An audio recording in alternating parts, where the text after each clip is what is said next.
Good morning, afternoon, evening, everyone. I think we'll get started even as people are still filtering in. We just have some housekeeping to cover. So I would like to welcome you to our webinar on gender, climate change and health. As many of you know, my name is Amy Savage and I'm a technical officer in the Climate Change and Health Unit here at WHO headquarters. And I'm very pleased to welcome you to this webinar.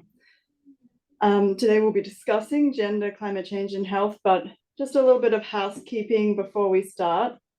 As always, we have two sessions of this webinar, one this morning at 9:30 Geneva time and one at 3 p.m. Essentially, it will cover the same content, but we will have some different speakers and we'll be recording both sessions and putting them on our website. So you'll be able to go back and review the recordings if you're not able to make it to both.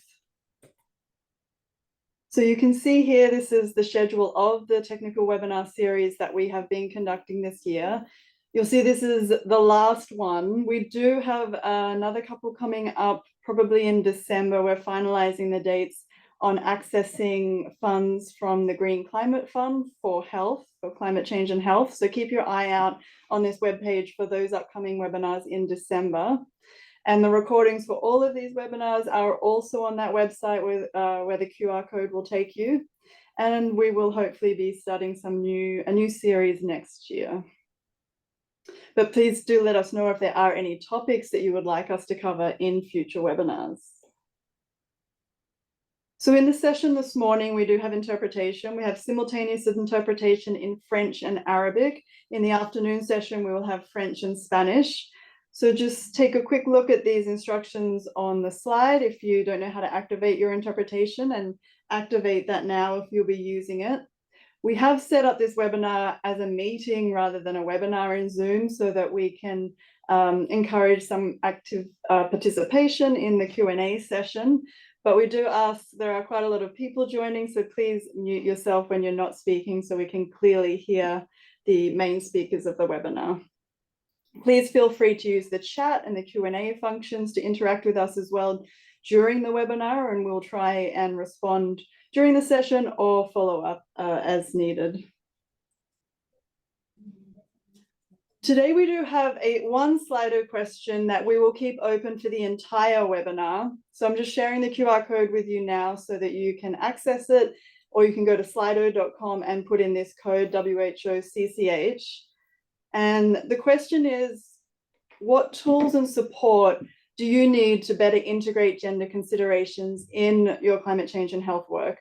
So we won't look at the answers now. As I said, we'll keep it active for the entire session. So please feel free at any time to go into the Slido and put in your answers. We'd be really interested to hear what kind of things you're looking for to better support incorporating gender into climate change and health work. So this is the agenda that we have for today. We're very lucky to be joined by Ms. Alia El-Yassir, who is the Director of the Gender Equity, Diversity and Rights for Health Department here at WHO headquarters. She'll be providing some opening remarks. And then Ms. Elena Villalobos Prats, who is the lead of our capacity building and country support team in the Climate Change and Health Unit, will be providing an introduction to some of the theory around gender, climate change and health. And then we have Anayda Portela, who's from the Maternal Health Unit, who will be giving a presentation on some of the impacts of climate events on maternal health outcomes. And finally, we'll have a panel discussion with 4 experts who have been implementing a GEF-funded project, a WHO project over the last 5 years, to discuss their experiences on incorporating gender into their climate change and health work. And this will be facilitated by our colleague from the Southeast Asia Regional Office, Ms. Faustina Gomez. So with that, I hand over to Ms. Alia El-Yassir. Thank you. Well, thank you, Amy, and good morning, good afternoon, good evening, colleagues. And let me begin by thanking the Climate Change and Health team and also all the WHO colleagues who are part of this important discussion today, but I can see it's a part of a series of conversations. I'm really happy to be able to hopefully contribute, but also learn from this conversation. I myself am new to WHO, but this is not necessarily a new topic to me. I come with an ecology and environmental studies background, and I have a long career working on issues related to advancing gender equality. So I'm intrinsically interested in the interactions between individuals, groups, and systems and how they influence each other. So to our topic for today, I don't think it will actually surprise you that the impact of sex and gender on the health effects of environmental change, including climate change, are still relatively understudied, which is why we need dialogues like this to harvest the kind of knowledge that we need and to learn what more we can do to address the issues. So what perspectives would I like to bring in from my side, and coming in blind and not having been part of the previous conversations? There are two key elements that I would want you to take away from this intervention, and I'd like to talk about structure and agency. What do I mean by structure? Well, I think let's start from, what we all know, which is that climate change is disproportionately harsh on those who are already vulnerable. And that vulnerability is rooted in geographic, economic, social, educational, or informational and political power imbalances that are embedded in societies and the associated structures.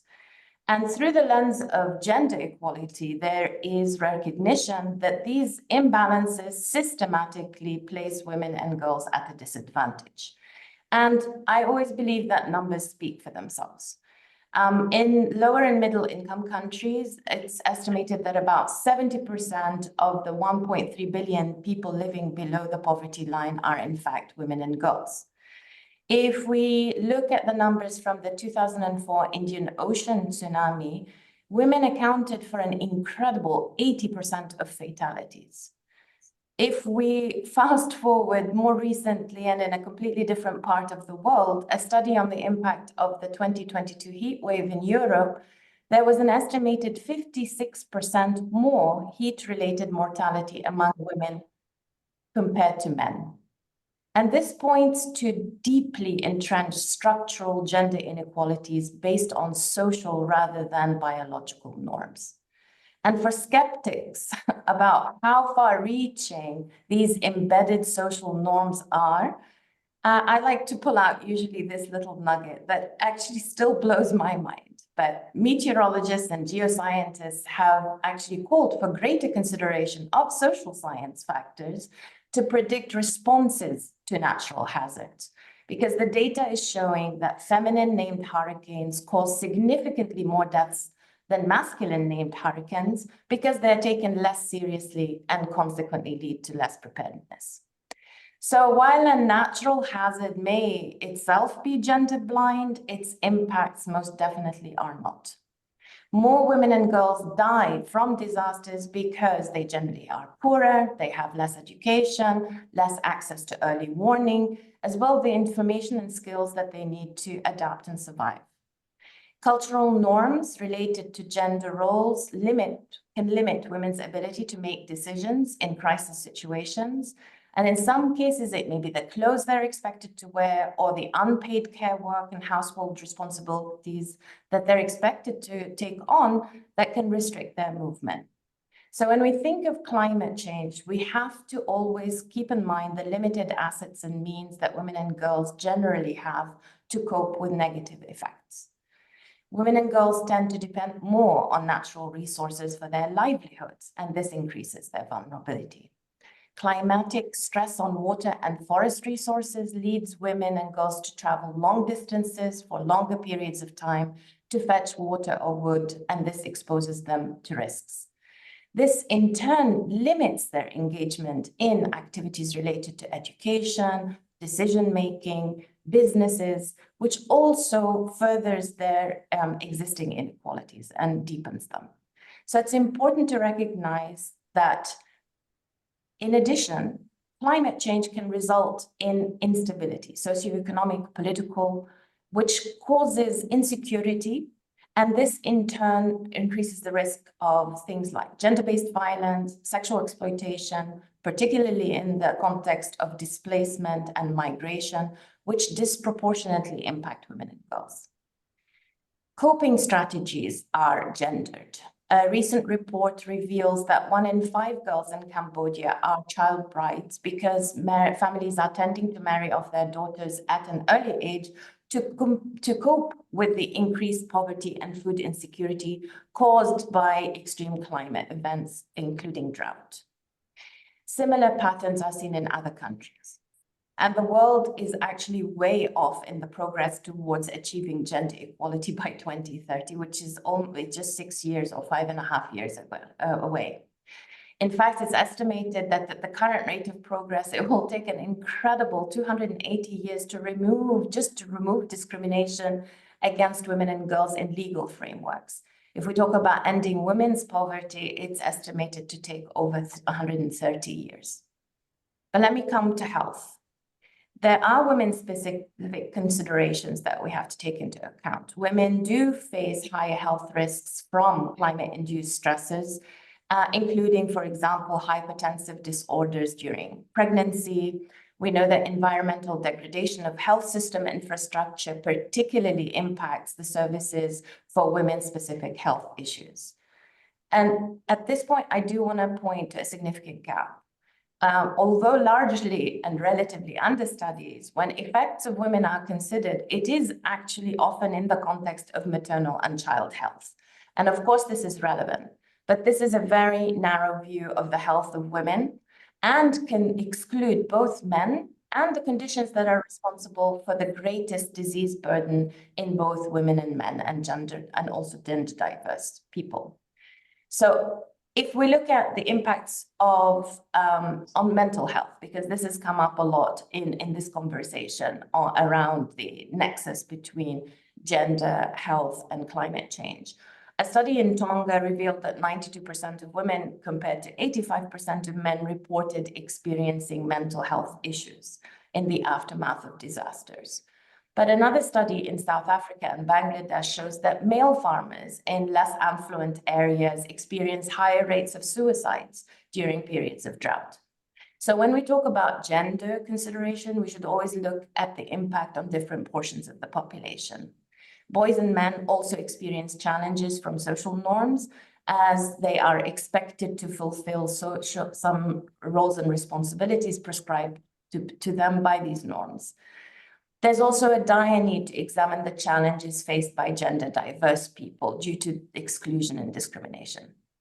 And all this to say is that for developing effective mitigation and adaptation strategies, we really have to improve our understanding on the role of sex and gender in health outcomes as influenced by environmental exposures throughout their life course, and how sex and gender interact with other intersecting discriminatory and exclusionary imbalances.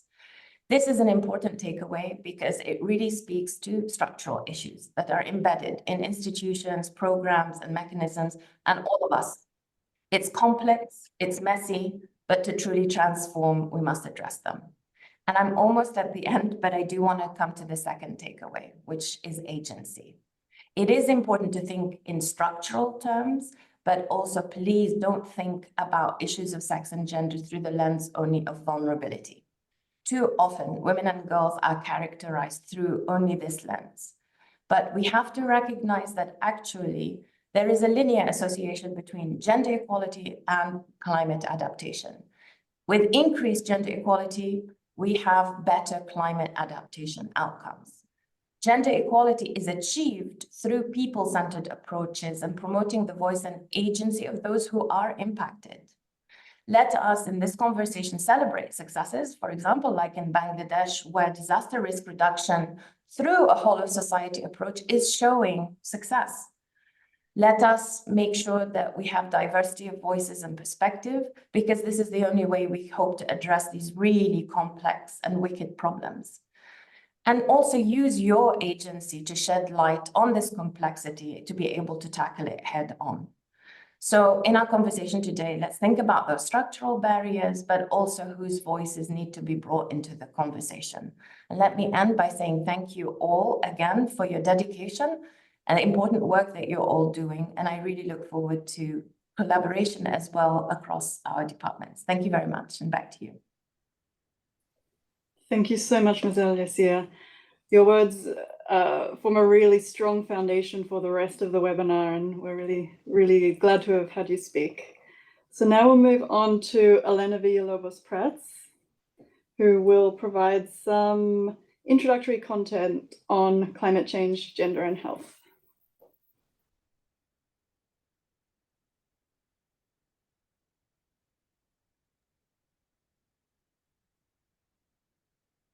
Can I check that you can hear me? We can hear you. The slides are in presenter screens. Please, So if you just... let me try and change. Is now fine? Okay. Great. So basically, let me just provide a brief introduction on gender, climate change, and health, although I recognize that our colleague, Dr. El-Yassir, already provided a very insightful overview of the interconnections between gender, climate change, and health. Probably I will start from a basic definition, which is the difference between sex and gender. Sex is related to all biological differences between male and females, and gender is a socially constructed, refers to socially constructed roles and characteristics attributed to women, men, boys, and girls based on culture and history. And I would like to start from this because it's a common oversight that we usually either hear about gender used to refer to biological differences or the opposite. When it comes to climate change and health, it is important to understand that the risk of populations is defined by different characteristics. One is vulnerability factors, other one is the hazards that are present and that are related to climate change, and something different is exposure. When it comes to vulnerability factors, there are demographic, geographical, biological factors, socio-political, socio-economic, health systems capacity, and then gender, of course, and equity. It is not the same to be a woman living in a flood-prone area that doesn't know how to swim, that it is basically is going to be different, the consequence if you don't live in a flood-prone area, even in a flooding event. You are a male and you know how to swim. And the same goes for all of the different health outcomes that you see represented below. It is important also to understand that exposure, basically, when it comes to people and communities, of course, specific groupings of people are going to be exposed in different ways. But we need to get to individual exposure to understand the different vulnerability and exposure pathways of these different population groups and subgroups. So women working outside will be more exposed, or cooking outside will be more exposed to vector-borne disease and mosquito bites, for example, if they are cooking during high mosquito biting times. Health workforce is the same. If you are facing a heat wave and you are a worker working outside on construction, you will be much more exposed and much more vulnerable than, for example, people working inside with conditioning, air conditioning systems. So basically, this is just summarizing what I mentioned before. Weather and climate is affecting everybody, everywhere, all countries, all continents, but not in the same way. If we go to some specific impacts, Many have already been highlighted by our colleague El-Yassir, but maybe I will go to another one related to biological but also gender issues. For example, preeclampsia and hypertension, which has been found in Bangladesh due to salinization of water and women being exposed to that. Another important example has already been raised by Dr. El-Yassir, but I think it's important to highlight it again. When it comes to mental health, we really need to understand how different populations are suffering this condition. And I think the example of Australia and India of more men committing suicide because basically they cannot provide for their families during drought episodes is a very important one, because again, of course, women and girls are very vulnerable to the health impacts from climate change, but we really need to do a gender analysis to understand how the different population groups are being vulnerable. And in the case of men and males, it is important to understand also their health-seeking behaviors. Socially, they are not expected to seek for help, and they are not expected to complain. So it's more difficult for them to even access healthcare in cases of mental health issues that for women that maybe they are more thought to be responsible for overall health in the families, but also their own health. So this is just to highlight the 3 key tools that we think are important to understand and to do a gender analysis, to understand how gender norms, gender roles are affecting the health of women and men, boys and girls. And I think it's important when we do climate change and health vulnerability assessment, this is the first approach that we promote at country level. When countries are interested to understand how climate change is impacting the health of their populations, we basically have this tool, these methods that will allow them to understand that. And when doing that, we have seen that countries are very good in, for example, understanding which are the key priority climate-sensitive health risks that they want to prioritize. Is mainly infectious diseases, dengue, malaria, diarrheal diseases, now more and more mental health issues, undernutrition.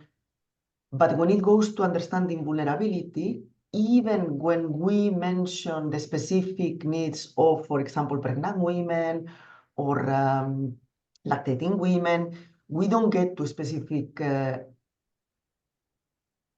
adaptation options or interventions that are targeting those populations. And it's the same for heat stress. Even when we understand that workers outside are much more affected, when we conduct climate change and health vulnerability and adaptation assessment at country level, we don't provide the targeted interventions that will really help to address the needs and the exposures of the specific population groups we want to protect. So basically, what is a gender analysis? Is the process used to ensure that gender considerations are taken into account within programs and policies. And something that is important to understand is that when we talk about gender analysis, it's not only considering the differences and the different gender norms and roles affecting vulnerability and agency of different population groups. It is also a mechanism by which we integrate equity considerations, we integrate the different vulnerability factors. When you do a gender analysis, you also need to understand age and how this is impacting the final risk and outcomes in specific populations.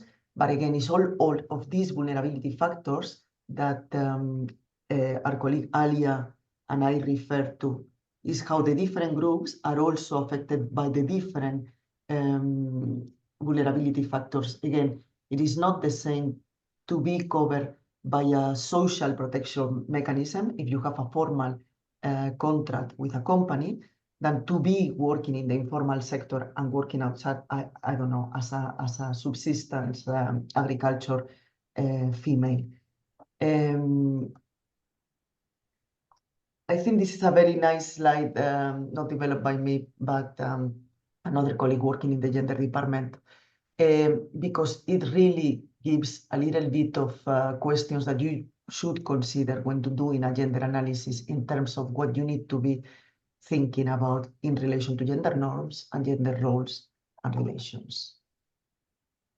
We have tools. We have a training manual basically helping countries to consider and to integrate gender within climate change and health programs.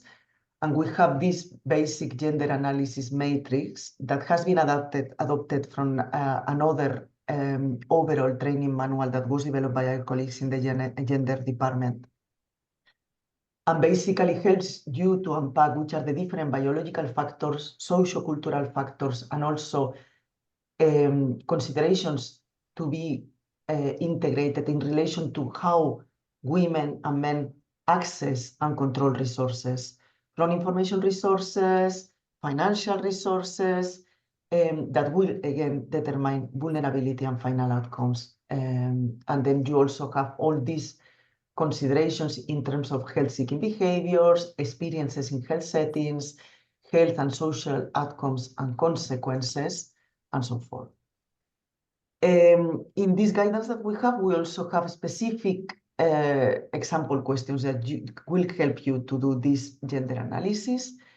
For example, are health workers generally aware of the different ways men and women of different ages can express their symptoms when suffering this condition? And probably this is relevant, again, going back to the example related to mental health, and the same on different experiences, for example, stigma and discrimination when health services, accessing health services for this condition.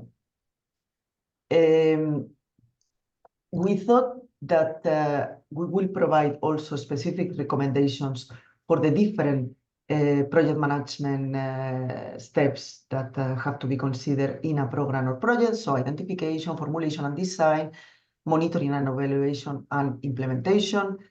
And these are very well developed for the vulnerability and adaptation assessments. We also have checklists for each of these phases. And then these tools can be used either as a guide to help you define a project and accompany you throughout the different steps, or to be used to assess how much gender considerations were integrated into your program. And for that, we have developed different categories: local context, target population and participation, health communication, data and indicators, and then human resources, technical capacity building, and gender responsive budgeting. I will not go into details because you have the guidance and the slides that will be provided afterwards, but basically we have this checklist for each of the phases of the project with the different categories that I mentioned before. And something probably that I will spend a little bit more of time is on implementation, because this is probably the most important part that we need to consider. For climate change and health, we have a very structured approach to climate change and health, and we have this WHO operational framework for building climate resilient and low carbon health, sustainable health systems. So when we accompany a country to implement climate change and health and to build their climate resilience of the health system while decreasing their emissions, we provide 10 functions around the 6 building blocks of health systems. And basically, when these 10 functions are implemented, countries will be able to advance towards climate resilience and decarbonization goals. Just think about funding. Unfortunately, when it comes to gender, it is a little bit sad to see and to realize that we still consider that a program or a policy is being gender sensitive when women and vulnerability of women is mentioned, but when it comes to reality, there are not even budget lines that are looking to the specific gender equality and health equity goals that the program should target. And the same happens when it comes to monitoring. Still now, the examples that we have on the different gender impacts of a specific, let's say, flooding, extreme weather events are quite old. And this is because we don't even make an effort still yet to have sex disaggregated data reported on the specific events. It is very difficult to find sex disaggregated data. Let's go, for example, to the flooding event in Pakistan. I've been trying to find more recent examples, and still now we don't report health outcomes in a sex and age disaggregated manner. And this will really pose a problem to understand how the different populations are exposed, to understand the different vulnerability, to understand how these populations need to be protected. So this is even when qualitative methods and specific mechanisms can be implemented, we still need to make sure that when defining a project, structures to report, to gather and report data on a sex disaggregated and age disaggregated data are strengthened. Another important example that I wanted to refer to is surveillance. This is just an example intervention related to heat early warning systems. We mentioned the different vulnerability of different populations with regards to heat. Just think about, before it was mentioned that in 2003, the heat wave that affected Europe affected much more women than men. But if you look at the examples from the US, there is data suggesting the opposite. So basically, in the US, more men were dying due to heat stress than in Europe, in the case of women. And why is this? Because basically, probably they lack in the US social protection mechanisms compared to women, which are by norm more protected by this social networking. So basically, if we want to implement an effective heat early warning system, we need to understand that maybe men are more prone to be exercising outside, or that women may be more prone to be walking outside, so that the alert and the mechanisms to basically address these interventions will be really targeted to the specific population vulnerability of the populations. Evaluation indicators, I already mentioned. There is a forthcoming tool that we are working on. We need to further share it with our colleagues in the different departments. But basically, this is just an example of the malaria. We have guidance to conduct focus group discussions, basically working at community level to try to understand how different vulnerability and agency of women and men is being perceived at community level. And then also example indicators that will be provided for specific climate-sensitive diseases. I just wanted, this is also, gender is also related to mitigation and the capacity that was mentioned before. This is a very bad example, but because they don't wear a helmet. But if you think about all of the positive health outcomes that can be gained basically also with mitigation policies, so those policies aiming to reduce emissions by other sectors, in this case, active transport, you can really promote positive health outcomes that will be, again, probably different in the different populations. So osteoporosis is much more of a problem in females, and you have the opportunity to reduce your risk of osteoporosis and mental health, increase your mental health if you basically embark in this active transport. Also, women and men have different capacity and agency in terms of being actors and even activists on climate change and health, and we need to understand how this happens and the potential leadership role that each of them can provide. This is my last slide. You have it. I will not enter into all these details, but I would say that at the minimum, we should aim to have gender-specific or gender-transformative climate change and health interventions. And I will finish by saying we have not been very good. This is a very old guidance that we developed back in 2012, and it has been very poorly implemented. So I take the responsibility also from the climate change and health team, and our commitment to do this more systematically from now on, because I think we see the interest in countries and the interest in partners to advance on this. So thank you. This is just the end of my presentation. Thanks so much, Elena, for that informative presentation. I think really useful that you explained some of those key concepts, the specific examples around differential impacts of climate change on health according to gender, but also some specific examples of how we can integrate gender into projects and interventions.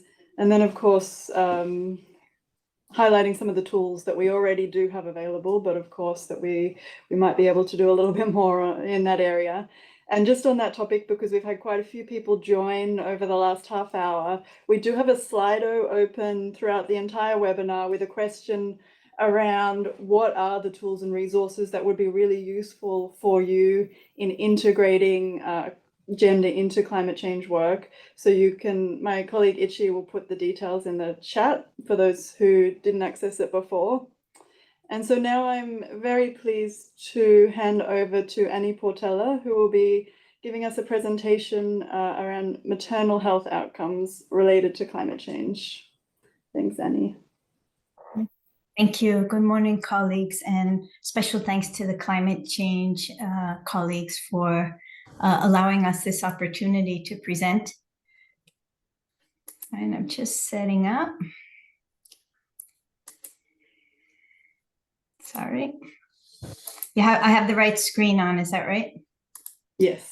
Okay, great. So I'm tasked with talking to, I work in the Department of Maternal, Newborn, Child, and Adolescent Health and Aging here in the World Health Organization in Geneva. And I was tasked with talking to you about maternal and newborn health.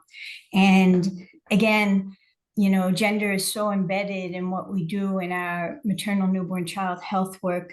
You know, we often say mortality, morbidity, you know, poor quality of services, poor access remain high because it is a gender issue and because it's women and birthing people who give birth, and also the health workers who take care of women, newborn, and children are largely women, you know, midwives and nurses. And again, there's a whole underlying factor there of medical hierarchy and social norms related to their work. But I'm probably going to tell a story and my thanks to both Elena and Alia El-Yassir for setting the stage. It's really an intersectional discussion, isn't it? Because many of the things we'll talk about have to do with gender, with living below the poverty line, with less education, with colorism, with the type of work and the type of housing you do. And so that's what I'll probably highlight as I go through my slides. Are my slides changing? For you, yes, Amy? they are. Great, thank you. Okay, so I'm going to quickly go through some of the evidence and the work we've done to help better understand the impact of different climate change on maternal, newborn, and child health. And particularly, and as Elena pointed out, you know, we talk about the most vulnerable and disadvantaged, and including women. And, you know, we're really trying to help position maternal newborn child health and the need to directly address their needs in the different climate change events and activities. And so a lot of the reports do highlight pregnant and postpartum women, newborn and children, but they do have unique vulnerability. We have a growing body of epidemiological evidence that makes these links clearer and more specific. And in addition to this, what the different events cause, there is disruption in the quality provision of health services and care in the home, and that, of course, compounds what we're seeing. So we started off by discussing some initial reviews because we felt it was really important to support the maternal newborn child health community to identify strategic directions to respond to the challenges and threats caused by climate change. When we talk to our colleagues in countries in maternal newborn child health programs, they're keenly aware that climate change is important, but they were having difficulty in understanding how it directly applied to their program or what were the implications for their program. So we undertook a series of reviews, 3 papers that look at the outcomes in different life course stages, and then a commentary that helps bring that all together with a vision of a life course approach. And I put the link in so you can easily find those collections. So let me start first by looking at the maternal newborn health outcomes. What we did was we did a review of reviews, and we looked at the different climate change hazards and tried to identify what were the outcomes that under the different hazards. In fact, we found 88 different reviews, of which 55, the larger body of work, sits under air pollution, just to say that. And there is a growing body of work under heat. Probably in the other areas, what we saw is, while there's large body of literatures on these events as disasters, but it was less linked to climate change. And we were looking for papers that were directly making the link to climate change events. So that's probably why there's less papers there. Anyway, you'll see common recurring outcomes that occur. I'm not saying anything about the strength of the associations, the quality of the evidence. What we did right now is just trying to understand what different studies are showing to be the impacts of different climate change events. So high ambient temperatures, we found 24 systematic reviews. More recently, there were 2 important maternal newborn health reviews that came out. I can put these links also when I share the slides. But what we're seeing in a lot of it is really, in addition to all these different outcomes, what is coming out high and recurring in different studies is preterm births and stillbirths in particular. And then, of course, hypertensive disorders of pregnancy. The other ones, we also probably need more studies that look at these different outcomes. But again, a large number of outcomes that are affected by heat. We worked on another scoping review with colleagues, and I'll talk about the High Horizons project in a moment. But additional challenge, problem's not the right word, with studying heat is that we find that studies are using different heat indices. So in addition to different ways to measure the maternal and newborn outcomes, studies are also using different heat measures. So again, that makes it hard to bring together the data. But this paper helps kind of to start to explain the pathways. There are interesting studies going on about how heat impacts maternal newborn health and the pathways. But this paper did bring together the different socioeconomic factors that you need to consider that influence on maternal and perinatal health outcomes. As I said, air pollution and maternal newborn health, this is probably most studied, 55 systematic reviews. And again, you'll see recurring, some of similar outcomes are showing in these studies too. And I believe low birth weight was one of the higher outcomes, one of the most studied outcomes in these studies. I'll go faster through these slides. We only found 1 systematic review that made the links between floods or windstorms and climate change as a climate change event. And these are the outcomes we saw in this systematic review.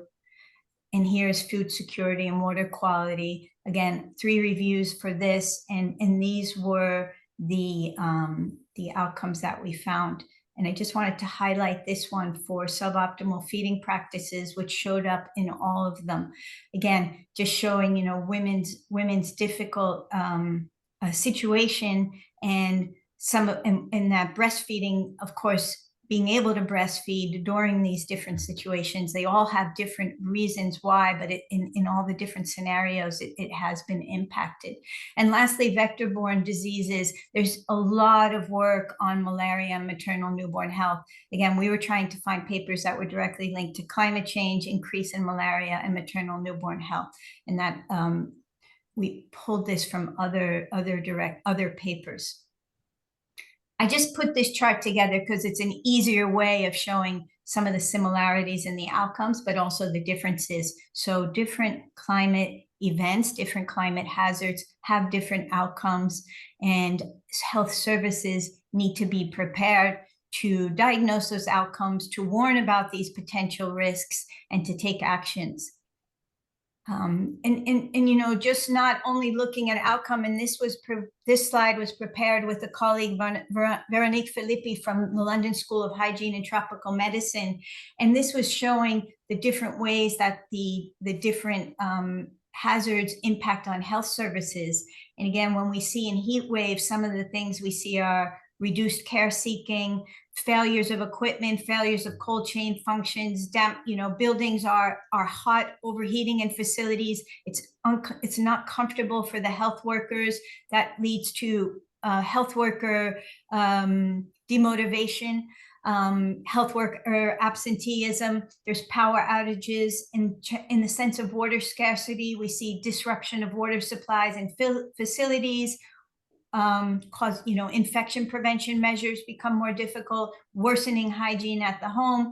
And these are some of the impacts in other disasters, including damage to buildings and equipment, disruption caused by evacuation, reduced access, reduced mobility for health workers, and even destruction of special units, including the newborn intensive care units.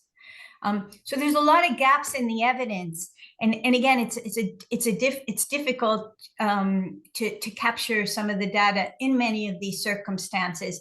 But nonetheless, again, we have a number of studies showing consistent associations with the outcomes, so we feel a little more confident about talking about them. A large part of the evidence is indirect. Research is we're finding research largely comes from high-income countries. There's less in low and middle-income countries. And again, we struggle with the heterogeneity of the studies. You know, I mentioned heat, different ways of measuring heat, but there's also different definitions used for measuring the outcomes. And that makes it difficult for us to bring it together and to speak with more confidence. I'm going to go quickly through the child and adolescent health slides. I snuck this in. It wasn't really my mandate. But what I wanted to show you, again, studies are available, 19 systematic reviews.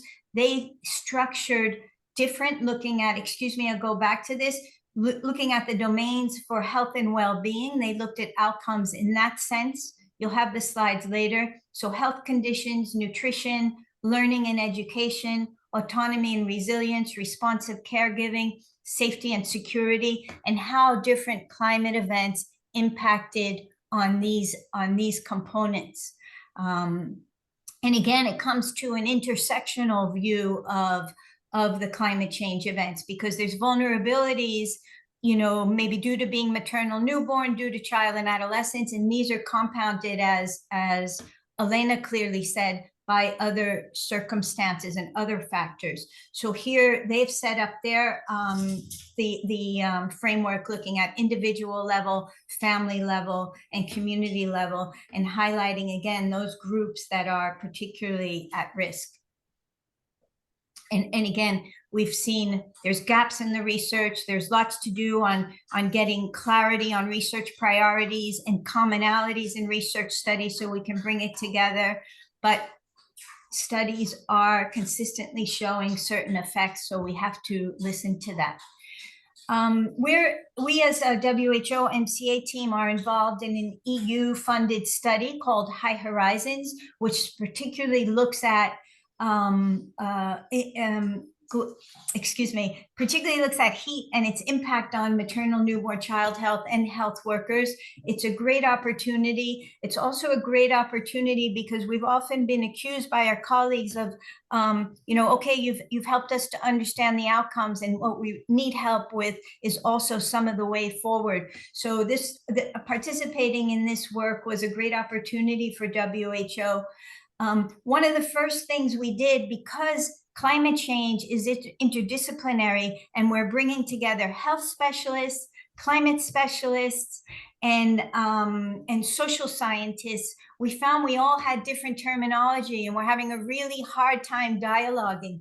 So based on the framework that Elena had shared earlier, we worked with the colleagues to come to bring together a conceptual framework that really helps to understand the pathways and how heat impacts on newborn child health. And again, it's quite interesting because you see some of the hazards and drivers, but again, I'll look at my vulnerability factors. There's a wide range of factors in there. There's some direct impacts we can immediately see on the body, and then there's this whole compound level of indirect impacts that you have to take account, which finally, get you to the higher level health outcomes. And we found this was really useful for helping the teams have these interdisciplinary dialogues to have this common understanding. One of the main products of this work will be a WHO, UNICEF, UNFPA, World Meteorological Organization publication on monitoring the impact of heat on maternal newborn child health, so that we can start working with countries to help them integrate indicators that help them understand progress on addressing heat and its impact on maternal newborn child health. Amy, I'm looking at you. Do I still have some time? I'd like to go through the inventory of interventions. Yeah, you can take a couple more minutes. That would be thank fine. you. You're kind. Thank you. I'll be quick. I promise I'll be quick. So again, addressing concerns from colleagues in countries like, okay, so what do we do to bring this forward? We're slightly changing, if that's the right way, the way we look at evidence. And what we did, recognizing that these are a large number of events, and we were particularly concerned with heat and air pollution, given the number of reviews of done, is we have conducted an inventory of actions. And again, there's been calls from our implementing partners about the need to move to start planning for impact and to considering what are promising, at least, interventions. And that's the terminology we're using, promising interventions. We don't have the type of RCTs, of course, given the complex nature of these, but we are looking, we're hoping to bring together this area of both adaptation and mitigation solutions, and start helping countries to think specifically about, for maternal and newborn child health, what are some of the actions they can do. So we developed this inventory. We collect examples of interventions implemented at community, subnational, and national level. And again, the difference here is we wanted to bring together not only those that were evaluated. While we note studies that are evaluated and what is the study design used, we thought at this point it wouldn't be useful to start eliminating studies or not considering literature just because it wasn't evaluated, because we're in a phase of trying to better understand what's been done. So we looked at peer review, we looked at gray literature, we did the searches in 2 phases. And in fact, we found 91 references in this inventory. Again, majority are coming from high income countries. And in this case, particularly the United States, there's a focus on the region of Americas and Europe, but there are some references from Eastern Mediterranean region, Southeastern Africa regions. They're largely, again, related to air pollution. That's where work seems to be done. We see many times higher focus on child health and particularly on maternal health. And I'm going to focus on heat for a minute. You'll see there's a lesser amount of studies. Some of the general population ones we included because the way they were structured, and we could tell from the way it was written that they would impact on maternal newborn child health, or they considered the impact on maternal newborn child health. And here you can see we've done a categorization of the types of interventions. And as we often see, a majority of them focus on making women or helping women, children, families, and communities to change their behaviors. That's a healthy focus. A lot of it's methods giving. We know there's more to be done in other areas, but this, as health workers, this is our first tendency to educate the public. I think there's value to that, but again, we'd like to see other things that can be done.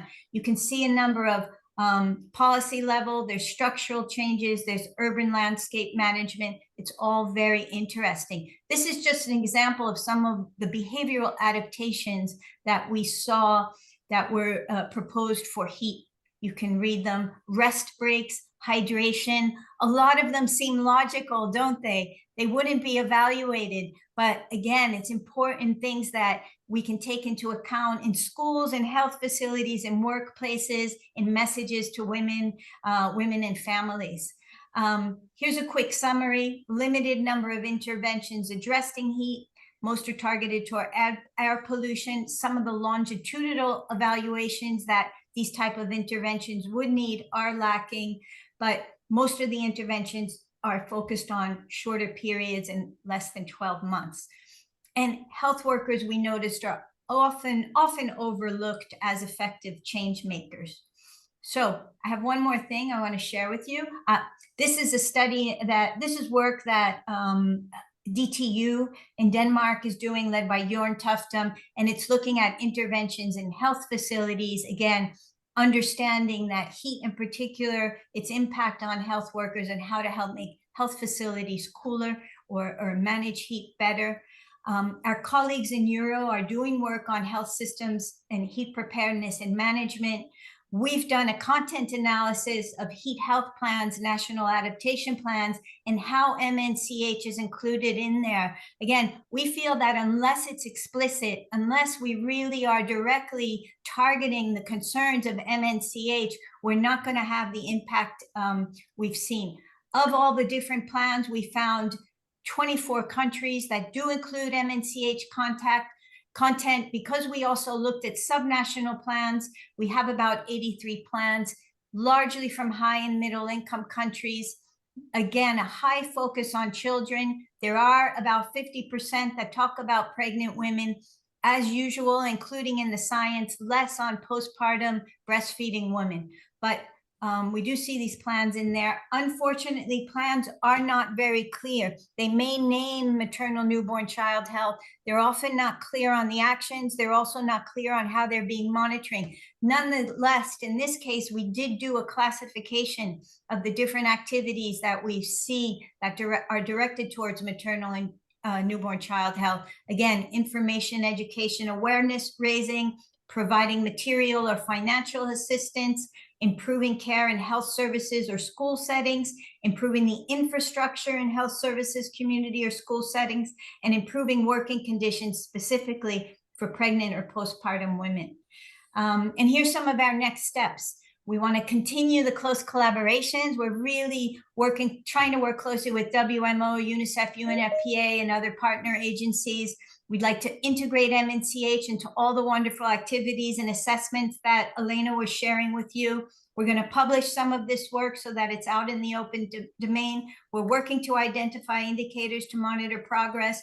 We'd like to support the development of global messages for heat and MNCH, identify priority manifestations of heat stress in pregnant women. We understand that clinicians aren't yet prepared to identify heat stress in these populations. We'd like to develop this inventory for promising interventions and next steps for building a stronger evidence base. And of course, support countries in identifying the way forward through participatory co-design processes where they can start to address maternal newborn child health. So thank you so much. Thanks so much, Annie. That was a really informative presentation and also a lot of content. So we will be hopefully sharing the slides when we upload the recording. There's also a message or two in the chat for you. I don't know if you have time to stay and just answer in the chat. That would be great if you do. Thank you. But we will move on to the next session. So now we have a panel discussion with 4 colleagues who, as I said at the beginning, have been implementing a Jeff-funded WHO project over the last 5 years or so on climate change and health, so we can hear a little bit about their experiences, but also the challenges in incorporating gender considerations into projects and implementation. So with that, I will hand over to my colleague, Ms. Faustina Gomez. Thank you, Amy, and good morning and good afternoon, everyone, and welcome to today's panel discussion on gender, climate change, and health. I'm Faustina, the Technical Officer for Climate Change and Health at WHO CIRO, and I have the privilege of moderating this important discussion. We have a total of 35 minutes, if I'm not wrong, and I'm going to try my best to adhere to time. So just to summarize what has been discussed so far, climate change has profound impacts on health globally, but these impacts are not experienced equally by different genders. Gender plays a significant role in shaping people's vulnerability to climate-related health risks. Women, girls, men, boys are affected differently due to a variety of factors, including social, cultural, and economic dynamics. And understanding these gender differentiated impacts is crucial for developing effective inclusive policies and adaptation strategies.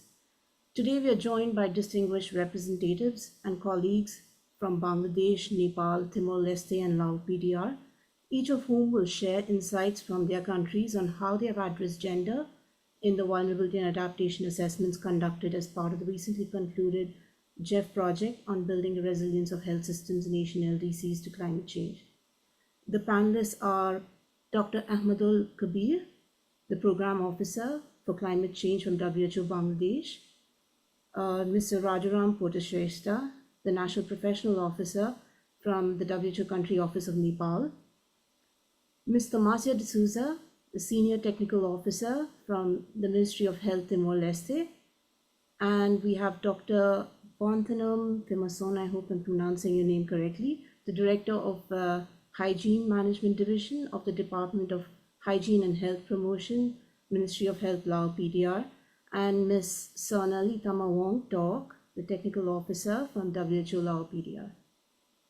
May I request the panelists to please keep your cameras on throughout the discussion if you have not already done that. So for this panel discussion, we'll begin by focusing on country-specific questions, exploring the unique challenges and successes each country has faced in integrating gender considerations into their climate change and health policies. Following this, we'll have an opportunity for audience questions and then conclude with a general question for all panelists, asking them to reflect on the most important actions we can take both locally and globally to accelerate the meaningful integration of gender into climate change and health planning. And before we start, I'd like to remind our panelists that you'll have 3 minutes to respond to each question, and I will follow up with an additional question as needed. Let's also ensure that we keep the discussion engaging and insightful and focused on practical solutions. With that, I'll begin with Bangladesh. So, Kabir, the first question is for you. Thank you, Faustina. Great. Yes, can we? I I'm can see audible? you now.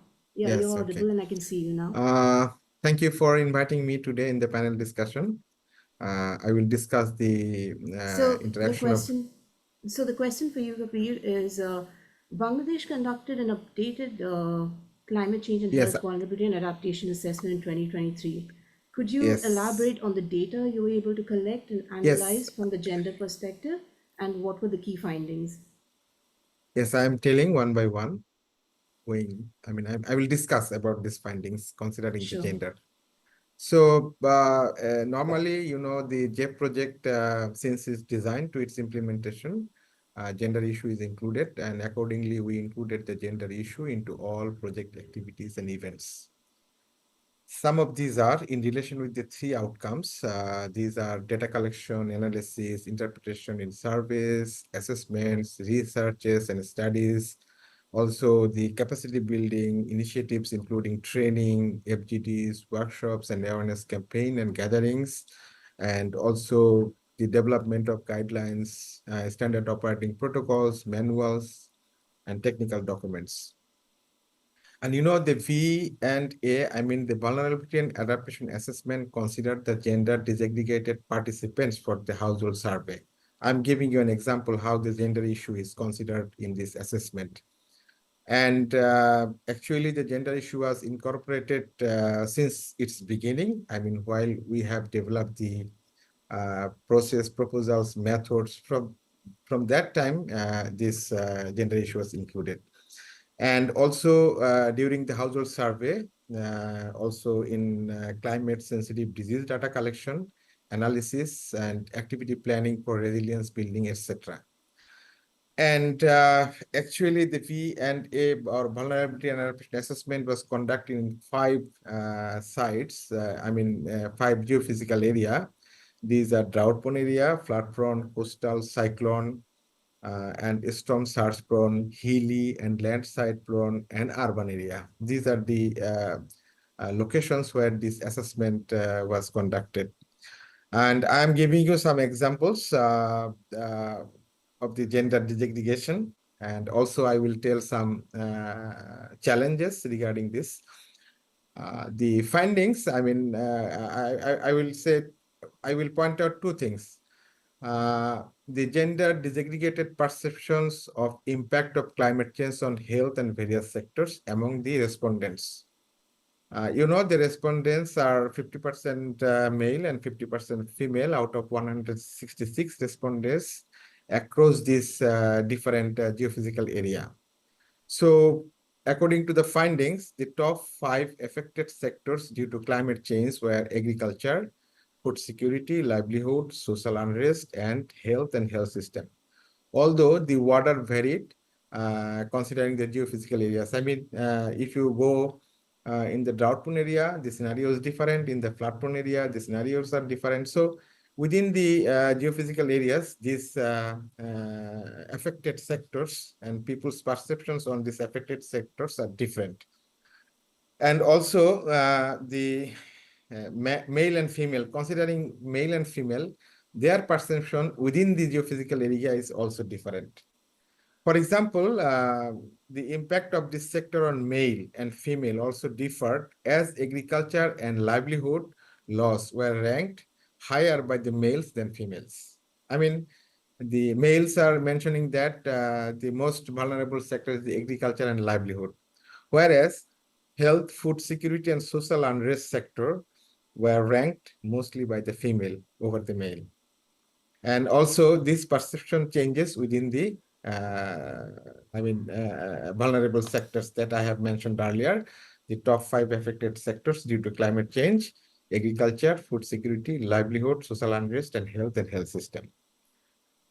If I consider the diseases, I am only telling about the diarrheal and malarial incidences in different geophysical area. So in drought-prone area side, the male and female hospital admissions, we have collected this data from the hospitals registers.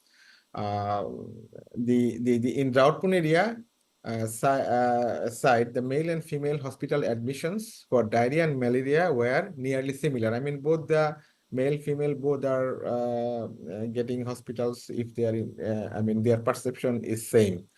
And in flood-prone area sites, males were mainly impacted by diarrhea, not females. Males are mainly impacted by diarrhea. So you see that how this hospital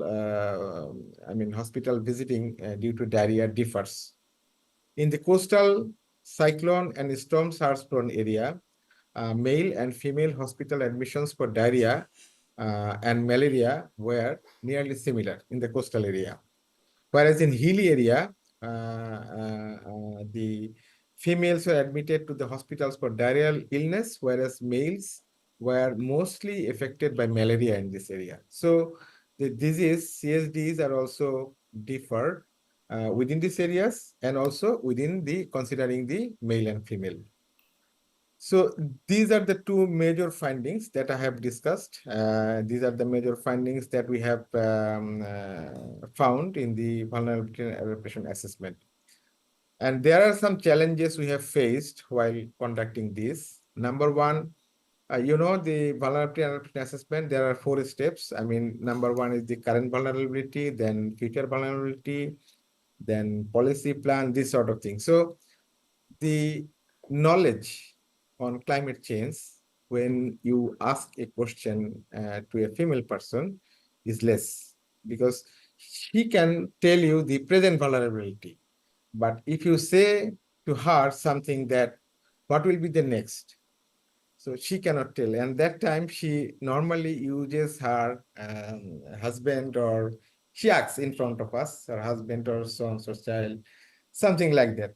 So their knowledge deficiency of knowledge among the female respondents is one of the major challenges during conducting the vulnerability and adaptation assessment. And also the data collection from the healthcare facilities is also very difficult sometimes, because, you know, in some hospitals there is no mechanized system, like, I mean, computerized data is not available. There are logbooks, and sometimes the logbooks are written handwritten, and sometimes the data, most of the times the data were not stored considering male female. You have to see the names, and by seeing the names you have to identify whether this person is a male or female, and this is a very time consuming, and in some cases we fail to get the data because that was written by pencil. So this is the way they store the data in the healthcare facilities. So this is one of the major challenges we have faced during collecting the hospital information, because, you know, these hospitals are not like in the capital area or district district's main area. These are very remote areas hospitals. When we select these hospitals or locations for conducting this vulnerability adaptation assessment, we always consider the most vulnerable area, where, for example, in the flood-prone area where flood is occurring every year. So this sort of area we have selected in the assessment, vulnerability adaptation assessment. So that's it from my side. Thank you so much. Thank you, Kabir. Thanks so much for those points, and also for emphasizing that gender was incorporated at the initial stages of planning of the vulnerability and adaptation assessment. I think that's really important for everyone to understand, and also for sharing the examples of gender disaggregated data, the analysis methods that were used, and the challenges that were faced by the project team. As a follow-up question, I'd like to ask you, in the development of the climate resilient water safety plan in Bangladesh, I think Bangladesh has been working on this for the last 5 years or more, and equity approach was taken. Within this approach, how did gender considerations inform the water safety plans? So are there any best practices that you think that can be shared and can be replicated in other countries? Yes, I mean, the water safety plan, actually, we have not working on this water safety plan for last 5 years. I think in my, so far I can remember we are working on this issue for last decade, because there was a general water safety plan, not climate resilient water safety plan. Before the climate resilient water safety plan implementation, there was a time when we implement the water safety plan. So the gender issue, normally, I mean, you know, there is a team normally we form before starting development and implementation of the water safety plan. In that team, we always try to keep the equal participation from male and female, but those are challenging because most of the peoples in that team, they are more than 60%, they are from the government entities. So government entities, I mean, sometimes you will not find that, you can find that all the peoples are male or all the peoples are female, something like that. So it is very difficult, but we always try to keep female representation, male representation equally in the water safety plan team. And, you know, when we conducted the knowledge attitude and practice survey in the city, among the city dwellers who use the who use the supply water from the municipality, we took the different vulnerable groups of the municipal corporation, like the marginalized people, slum dwellers, farmers, teachers, religious leaders, this sort of thing. And from them, we collected information about their perception of the climate change impact and their water service quality, this sort of things. And this is how we have engaged the male and female and also the marginalized people, slum dwellers in the CAP service. And also in the case of, I mean, when we worked in the healthcare facilities, I mean, there was a retrofitting activities in the healthcare facilities in relation to the water supply. I mean, sanitary latrine construction, hand hygiene facilities construction, this sort of thing. We always consider the male-female issue and also the disabled people issue. In one of the site in Gaibandha, there were some separate structure, I mean, water supply structure and sanitary latrine structure and hand hygiene structure for disabled people, because they cannot use the normal one like us. So that was specially devised for them, and those were constructed in that area. And also the capacity building initiatives like training of the among the healthcare service providers. We consider the male-female issues, and also while doing the awareness campaign, we also ensured the participation of the female, and when disseminated the message through billboard and posters and other things, there were male-female gender issue was clearly given in that communication materials. And so these are the things. This is how we have ensured the male-female participation in the WSP climate resilient WSP development and its implementation. Thank you. Thank you, Kabir. Thank you. I think it's really important to have representation from both genders in these initiatives, and also the involvement of different marginalized groups and the different strata of the society. So those are very good points. Thanks so much. We now move on to Nepal. I've just been informed that we have only 15 minutes left. So it'll be great if you can limit your interventions to not more than 2 to 3 minutes. So moving on, do we have Rajaram here? Yes, I'm here. Thanks, Rajaram. So my question to you is, in 2022, in the vulnerability and adaptation assessment that was conducted, Nepal highlighted women and girls as a population that experiences disparities in the health impacts of climate change, but also noted limitations in sex and age disaggregated data, which presented a challenge in conducting the VNA. So how did you overcome these challenges, and can you provide some examples of the methods that we used? Yeah, thank you, Faustina. So in general, gender aspect has been considered in all climate change related policies in Nepal. So for example, sorry, Rajaram, if I may interrupt you, just in the interest of time, can you also take on an additional question? So I'd also like to know as to how were these gender considerations how did they basically inform the adaptation actions that were prioritized in Nepal's HNAP? So if you could also, respond to that. Thank you. Okay, thank you very much. Yeah, so there are several high-level policy documents under climate change, and in these documents, gender aspect has been considered. I can give you one example of this National Climate Change Policy 2019, which identified 8 thematic areas and 4 cross-cutting areas with gender and social contribution, JC as one of them. And we know that many countries, including Nepal, made health commitments at 426. And in line with this commitment, Ministry of Health and Population of Nepal, with WHO support, carried out vulnerability and assessment of climate sensitive diseases.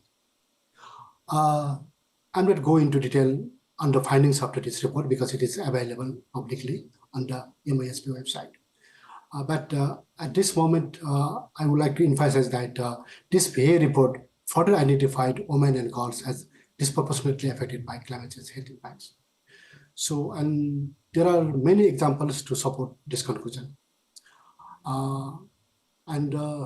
know that the depletion of water sources, both surface water and groundwater, it's a major issue. And the depletion of the water sources mostly impacts women and ethnic groups.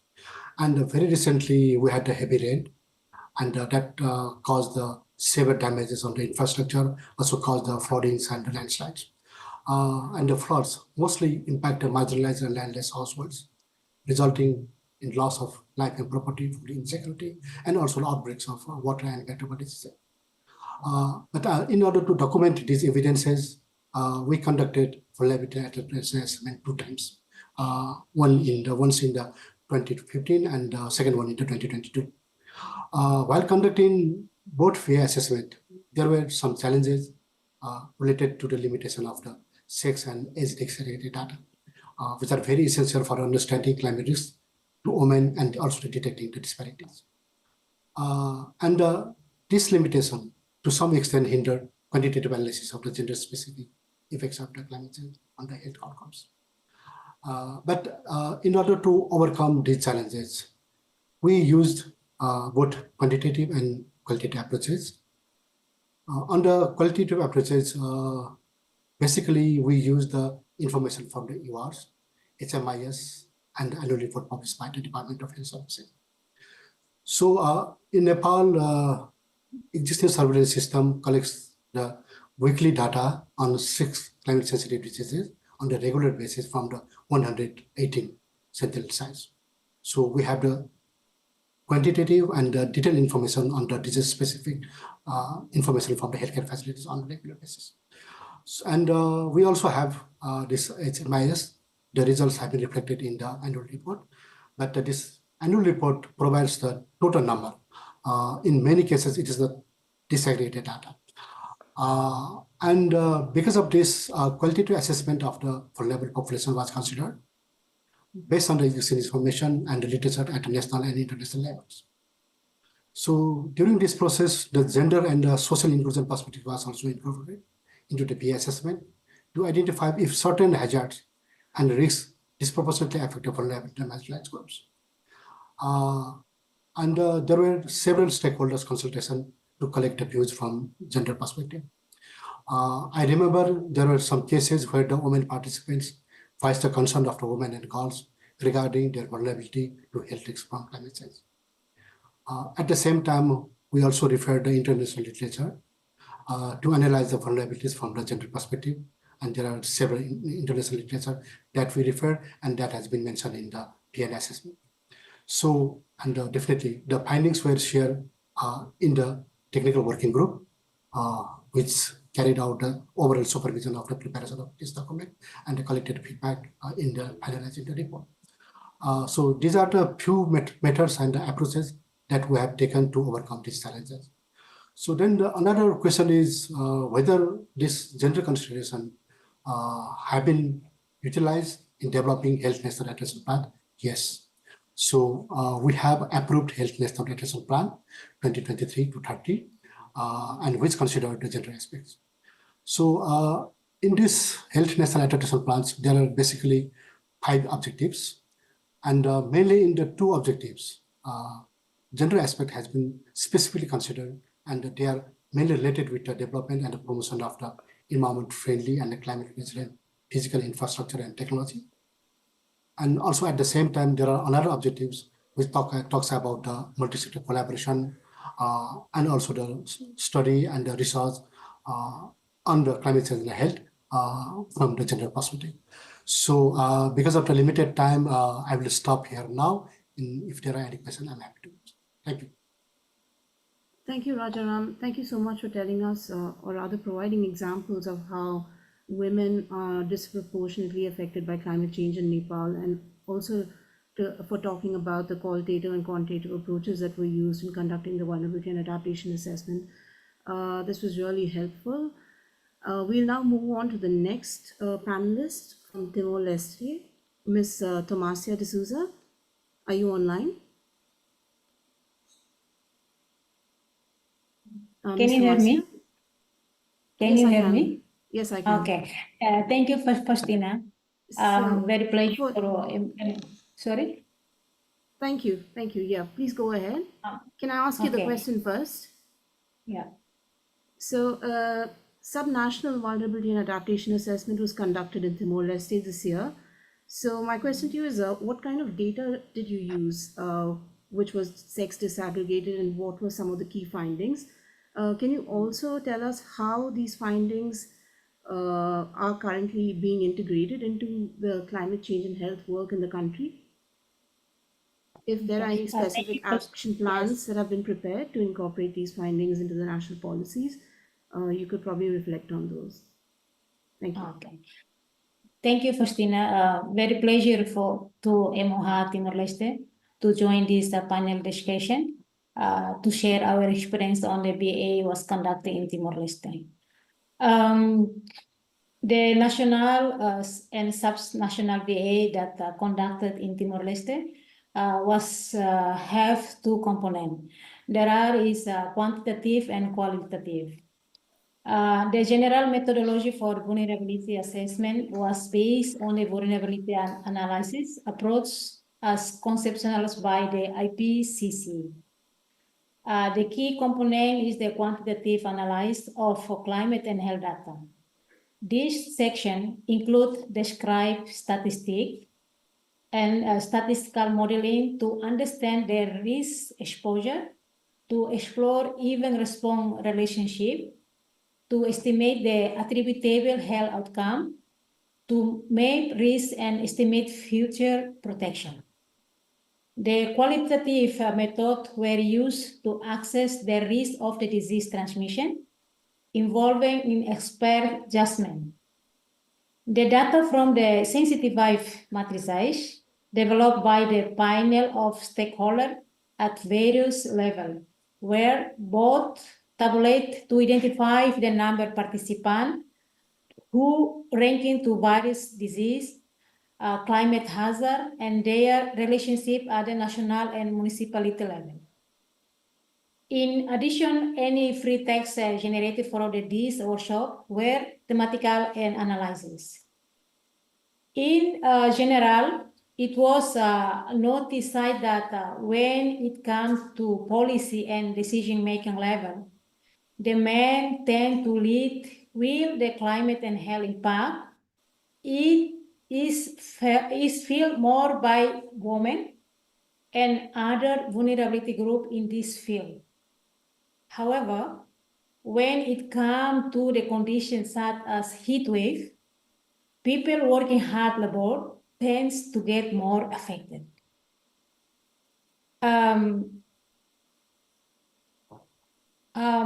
And then the second is how to integrate the climate change and health in the health work is our country. Firstly is the funding of the BIA will be used to update the SNAP of the country and also design the intervention to build adaptive capacity based on the municipality climate and health risk profile. Secondly is will provide decision maker with need information for initiation and implementation relevant measure, policies and program. And this measure include reinforcing capacities of health system and community that could increase resilience at both national and sub-national level, particularly in high priority areas. I think that's all from the country Timor-Leste to share of you. Thank you, Faustina. Go back to you. Thank you. Yeah.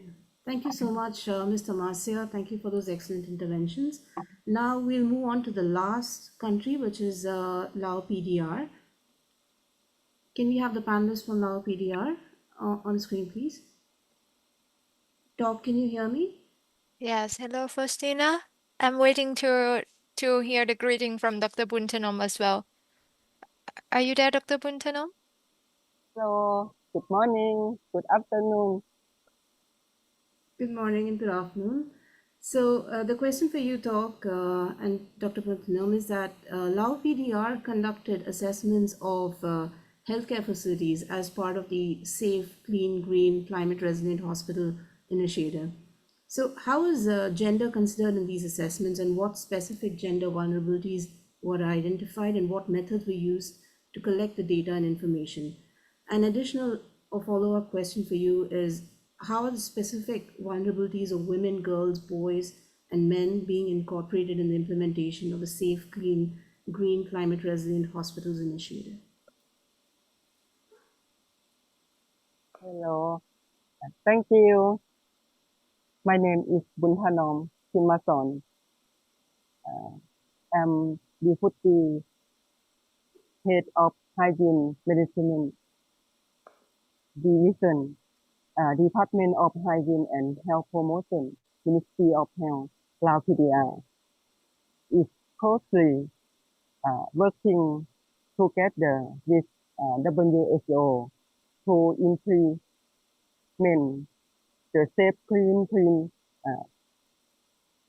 and climate resilient hospital in new cities since 2018, starting from what's it until it become a full package.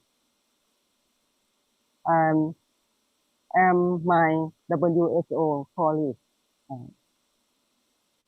Souvanaly or Tok, are happy to share our experience today. Then Tok will continue talk because now I'm going to another province. Thank you very much.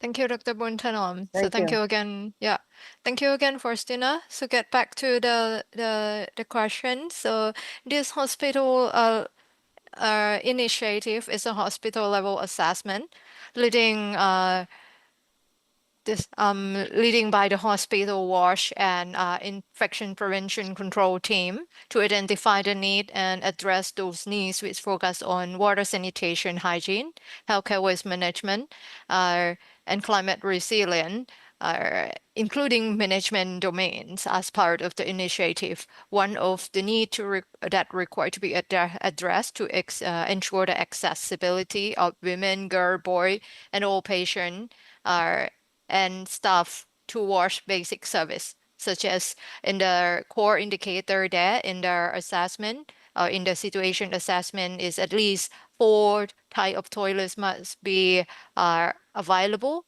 and accessible for specific first room for female patient with menstrual hygiene facility. The second is male patient, and the third one is people with limited mobility, and the fourth one is for health staff.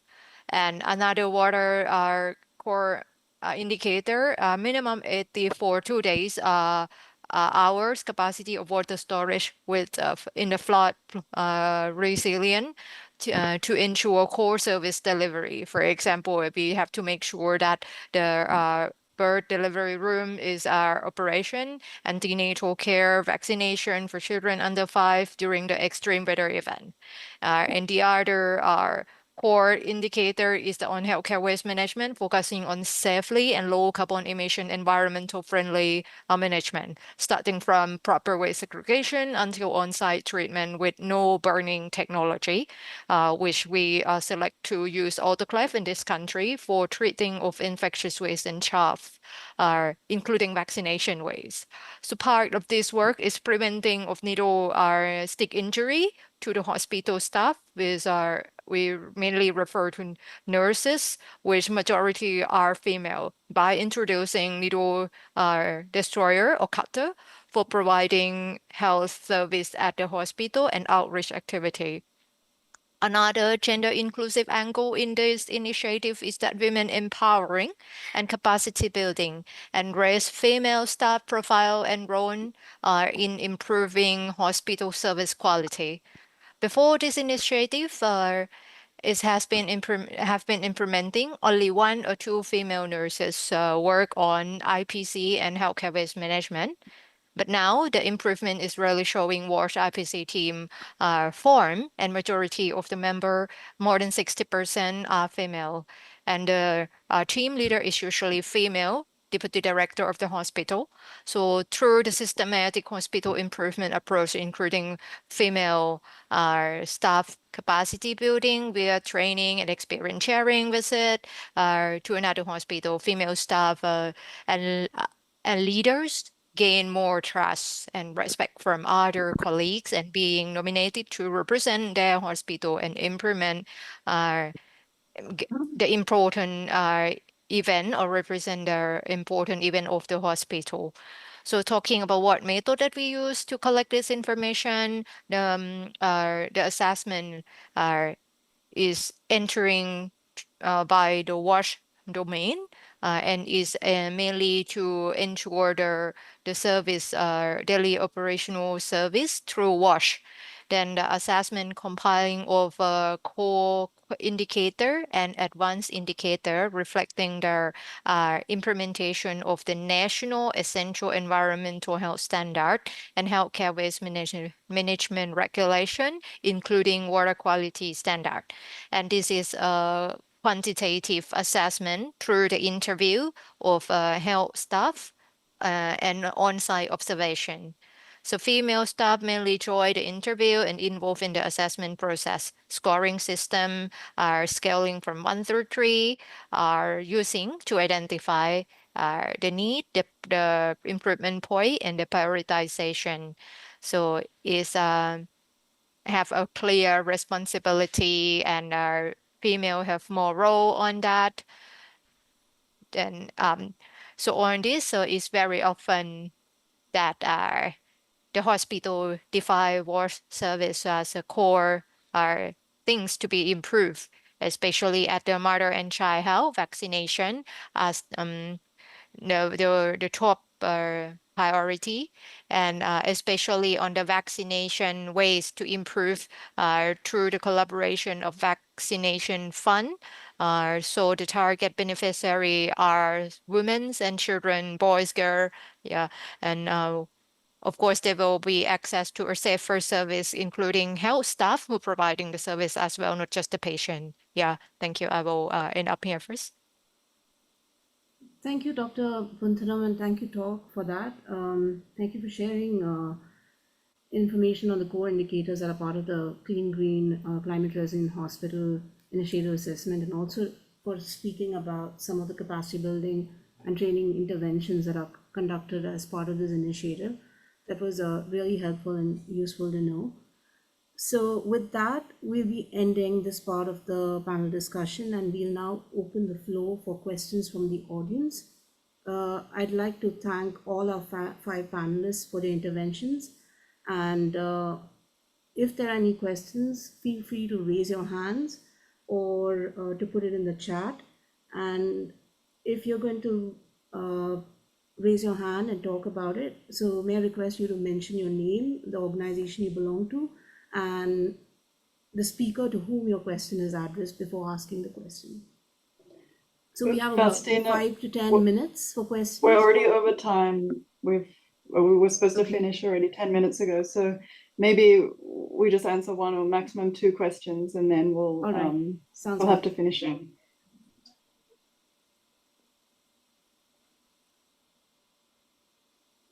So do we have any questions?